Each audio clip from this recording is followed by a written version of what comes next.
Capilla de Santa María de Guadalupe. Capilla de Santa María de Guadalupe. Capilla de Santa María de Guadalupe, Ampliación Osumbilla, Diócesis de Teotihuacán.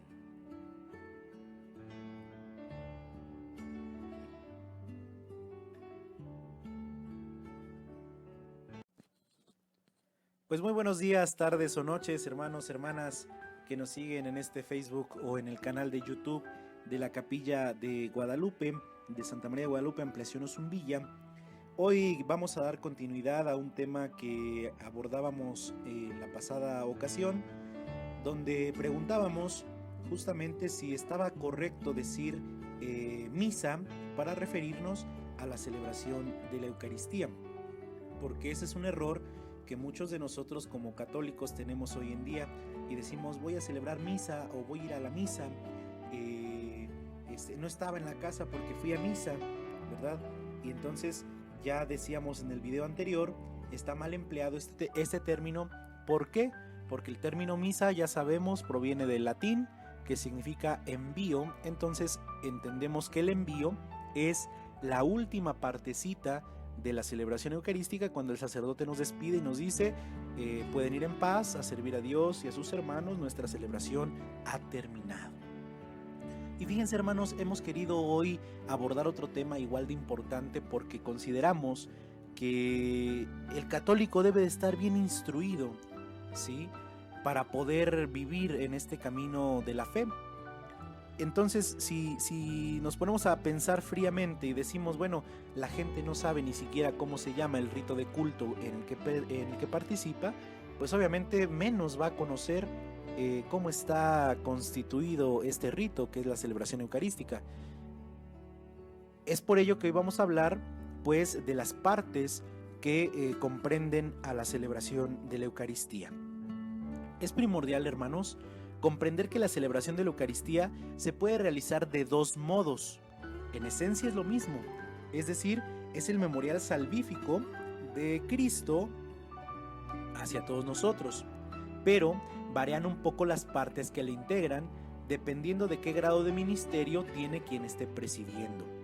Es decir, si el que preside la Eucaristía es un obispo, entiéndase por obispo al Papa, a los cardenales, a los arzobispos, o un sacerdote, estamos ante una celebración eucarística, es decir, habrá consagración, porque estos ministros antes mencionados tienen la facultad para realizar la consagración o la epíclesis, la invocación al Espíritu Santo.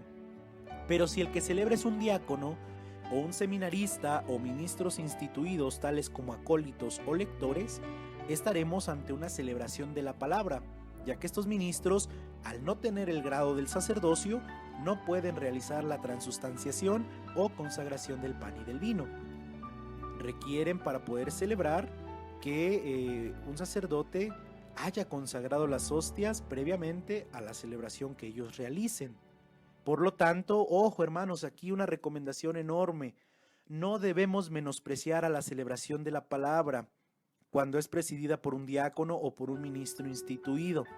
¿Por qué? Porque no importa quién celebre, lo que importa es qué te están transmitiendo y qué te están alimentando. Pasó algún tiempo aquí en la parroquia, algunas personas decían, quiero una celebración, pero no quiero que vaya el ministro fulano de tal, porque yo lo conozco y yo sé que tiene esposa, yo sé que tiene hijos, entonces no vale esa celebración. Claro que sí vale. Vale lo mismo que si te la celebra el Papa, vale lo mismo que si te la celebra un obispo o un sacerdote, porque al final de cuentas este ministro sí, ciertamente tendrá hijos, a lo mejor tendrá esposa, pero tiene también el permiso y la aprobación del obispo y del párroco para desempeñar esta función celebrativa. Entonces, no importa quién celebre, lo que importa es que verdaderamente te compartan la palabra de Dios y el cuerpo bien consagrado, lícitamente consagrado, de nuestro Señor Jesucristo. Entonces les decía, me tocó por ahí escuchar en alguna ocasión en la parroquia gente que dice, quiero una misa, pero no quiero que la celebre el ministro fulano porque ese no es cura, tiene esposa, tiene hijos, entonces no vale. Claro que sí vale, hermanos. siempre y cuando el ministro, como les decía hace un momentito, esté autorizado por su párroco y por el obispo residente de la diócesis a que utilice las hostias sagradas, las hostias consagradas lícitamente para dicha celebración. Más adelante estaremos subiendo un video donde hablaremos justamente de los ministerios y órdenes que existen dentro de nuestra iglesia. Esto nos va a ir abriendo más un panorama para poder abrir nuestra mente y no ser esas personas que dicen: ay, yo no voy a esta misa o no comulgo con fulano ministro. ¿Por qué? Porque es casado, porque conozco a su esposa, porque no vale. No, claro que sí vale, hermanos. Ante la crisis de sacerdotes que estamos viviendo hoy en día en nuestra iglesia, pues se está abriendo la posibilidad a que los hombres casados, claro, con cierta formación, ¿verdad?, se les envía a estudiar y que puedan ellos pues fungir en persona del sacerdote. Muy bien, hermanos, pues empecemos este tema donde les decía vamos a hablar de las partes que integran a la Eucaristía, a la misa, que está mal empleado el término, pero para que me entiendan, pues vamos a hablar de ello. Pero antes de comenzar con la explicación de este tema, quiero explicarles algunos términos que estaremos usando con frecuencia en estas catequesis, para que entiendan y no se les vaya ningún detallito, ¿sale? Primero que nada, vamos a escuchar mucho que hablemos del sacerdote presidente o simplemente del presidente, ¿sí? No nos referimos al presidente de México, no nos referimos al presidente de ningún otro estado, de ningún otro país o de alguna organización. Así se le denomina al ministro, ya sea obispo, sacerdote, diácono o ministro instituido, que encabeza o guía la celebración. Eso es el presidente, ¿sí? El ministro que va guiando la celebración, lo que también comúnmente y erróneamente conocemos como el sacerdote que celebra. Me ha tocado escuchar mucho, sobre todo a la gente de liturgia de la parroquia o a los monaguillos, ¿verdad?, que dicen: ¿quién va a celebrar? ¿Qué padre va a celebrar? ¿El padre fulano o el padre mangano? ¿Quién va a celebrar? Esa es una palabrita también errónea que mal empleamos, hermanos. Celebramos todos los que vamos a misa celebramos. Preside el padre fulano o el padre mangano, ¿verdad? Pero todos los demás celebramos. Ministros, ¿quiénes son los ministros? Vamos a escuchar también mucho en estas catequesis que hablemos de ministros. ¿Quiénes son estos? Bueno, pues puede que nos refiramos a obispos, sacerdotes, diáconos o ministros instituidos que realicen algún servicio dentro de la celebración. ¿Quién es la asamblea? Bueno, entiéndase por asamblea a todos los fieles que se han congregado en el momento de la celebración para participar de ella.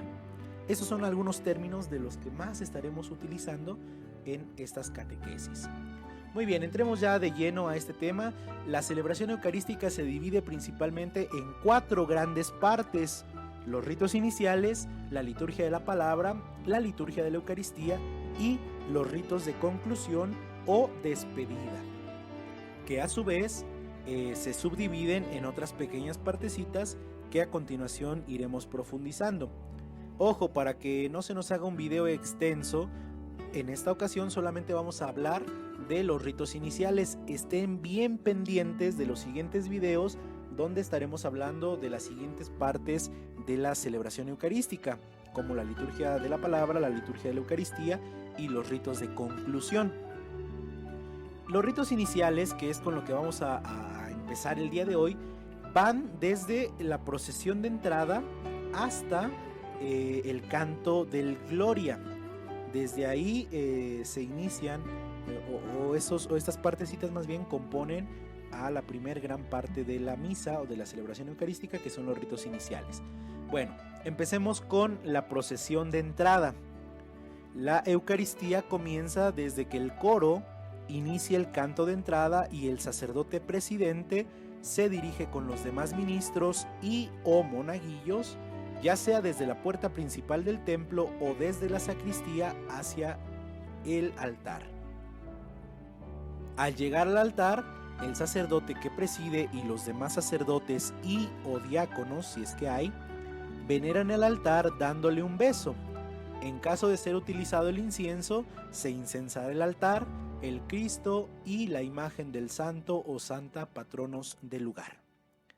Después de esto viene el saludo inicial, que es la segunda partecita de los ritos iniciales. Una vez que se ha venerado el altar y en su caso se ha incensado, el presidente se va a su lugar, que se le conoce como sede en caso de los sacerdotes, en caso de las parroquias, o como cátedra en caso de los obispos en sus catedrales.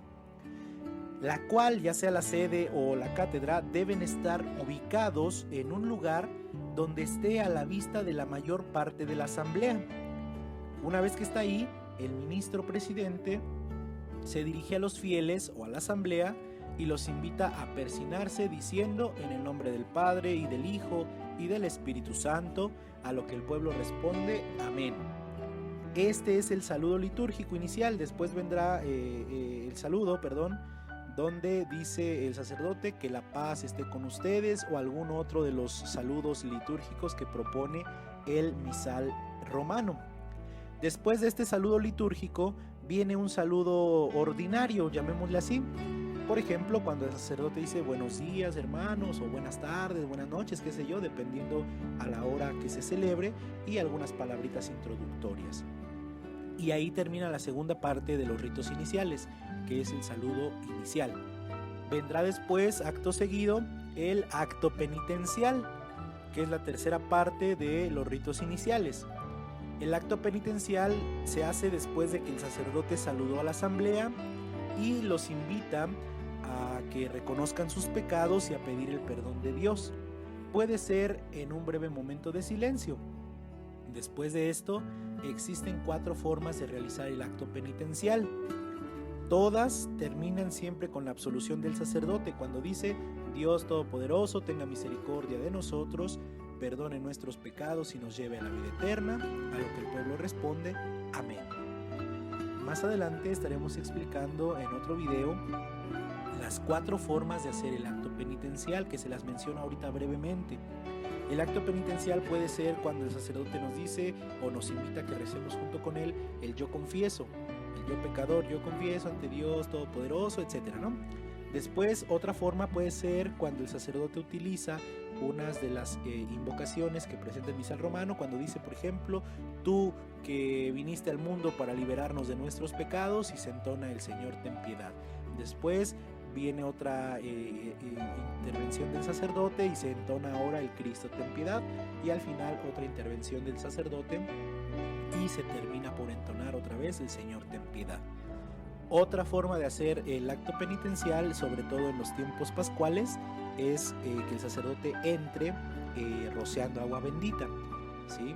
Y también llega al altar, se omite pues la parte introductoria y hace propiamente la absolución. Otra forma es hacer una oración, una pequeña oración que viene en el misal romano, y con esto también se está haciendo el acto penitencial. Más adelante, les repito, haremos un video donde expliquemos a profundidad las formas de hacer el acto penitencial. Acabado el acto penitencial, que ojo, nos purifica de algunos pecados, no de todos, pero sí nos purifica. Acabado pues el acto penitencial, viene el himno del Gloria, cuando está prescrito, porque ojo, no se hace en todos los tiempos, ¿sí? Es decir, principalmente el himno de Gloria se entona los domingos y en las solemnidades fuera del tiempo pascual y del Adviento. Con este canto estaremos terminando la primera parte de la celebración eucarística, que son los ritos iniciales, y empezaremos con la segunda parte, que es la liturgia de la palabra, que estaremos abordando en otro video. Pues hermanos, ojalá y escuchen bien con conciencia estos videos que estamos pues haciendo para ustedes. ¿Con qué afán? Pues con el afán de que nuestro pueblo, nuestra gente católica esté bien instruida, que sepa diferenciar las partes de la misa, que sepa su significado, el motivo del por qué forman parte de la Eucaristía. Pues deseamos que el Señor esté con ustedes, que el Señor los acompañe y que el Señor les bendiga.